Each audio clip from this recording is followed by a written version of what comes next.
この動画は巨樹巨木自然樹形研究会の提供でお送りします。2026年2月27日から3月1日まで栃木県鹿沼市の高橋園芸にて巨樹巨木自然樹形研究会による第9回発表会が開催されました。園内に設けられた特設会場に足を踏み入れると、まず目に飛び込んでくるのは大型のさつき盆栽が並ぶ圧倒的な光景です。今年路地から鉢上げされたばかりの新作から、これまで展示会で披露されてきた完成期まで全13鉢、それぞれが異なる存在感を放ち、会場全体に張り詰めた空気を生み出しています。本発表会の大きな特徴は、ほとんどの作品が剪定直後の姿で展示されている点にあります。葉が取り払われたことで枝の一本一本があらわになり、太い幹の力強さ、根元から立ち上がる迫力、そして枝の流れや動きが明確に伝わってきます。飾りではなく素材そのものの魅力を見せる展示です。作品を一鉢ずつ見ていくと、それぞれの木が持つ個性の違いがはっきりと感じられます。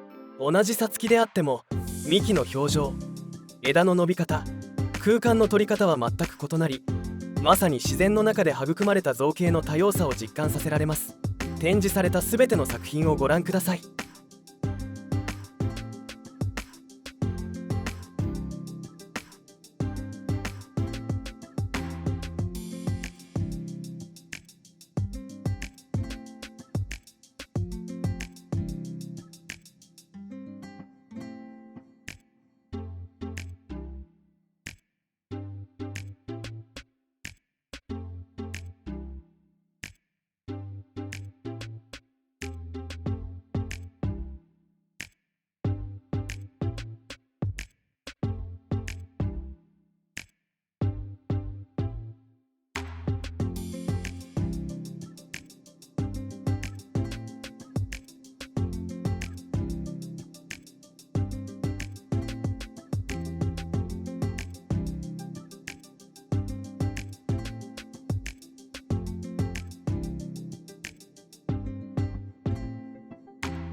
また会場では会員による手入れ作業も行われており、普段は見ることのできない木作りの過程を間近で観察することができます。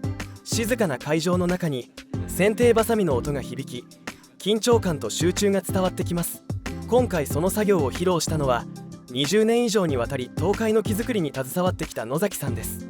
素材はもともと東北の庭木として育っていた大阪月、長年路地にて培養し、昨年木箱に植えたものです。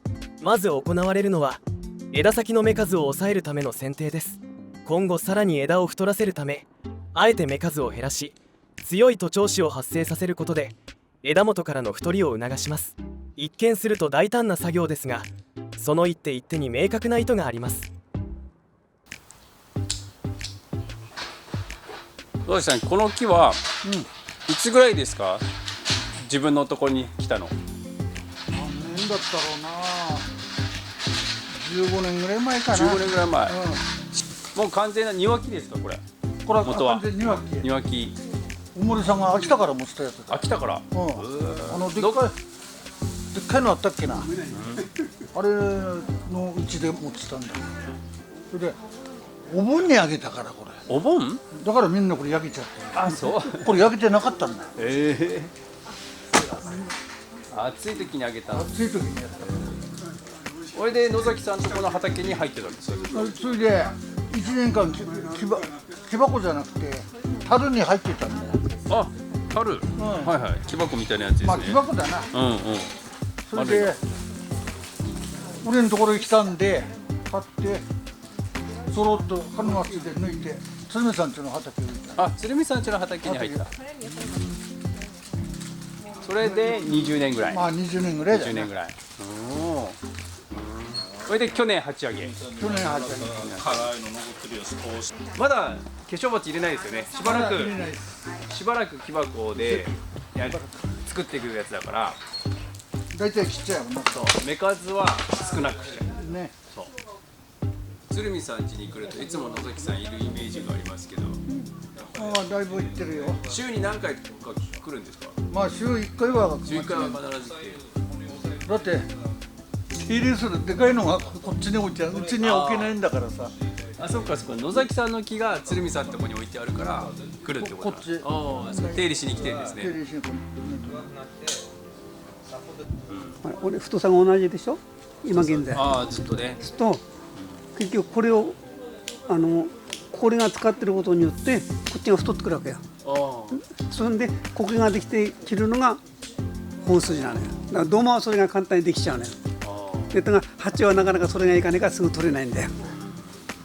来るものも遅いしね。来るも遅いし。このでかい傷はだから考えなくちゃいけない。こういうのを取ることによって苔ができると苔順が。そんでこの苔順も作ってる。曲もできるじゃないですか。そうそうだから要するに曲と苔順っていうのは一緒。ああ。だから一つ曲がることに幹が細くなる。ああいうとこだっていずれ切るよと思って残してだからるんでしょうね。おそらくいずれは切る気だと思ってる。こうやって見てるとね。ただ切るのはいつかっていうのは他のバランスとで合わせて。あんまりちっちゃいうちに切っちゃうとかえっていじきちゃうんだよ。で脇が強いのが出ちゃうのよ。あ、じゃあ上の枝がある程度、ある程度力がついて充中してそのバランスを見ながらこう切っていくってことがいたんだ。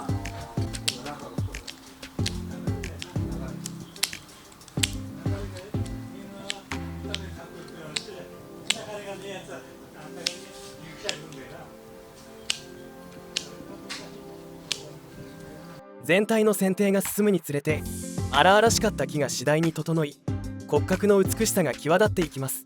作業が終わる頃には力強さと均整を兼ね備えたさつき盆栽へと姿を変えていました。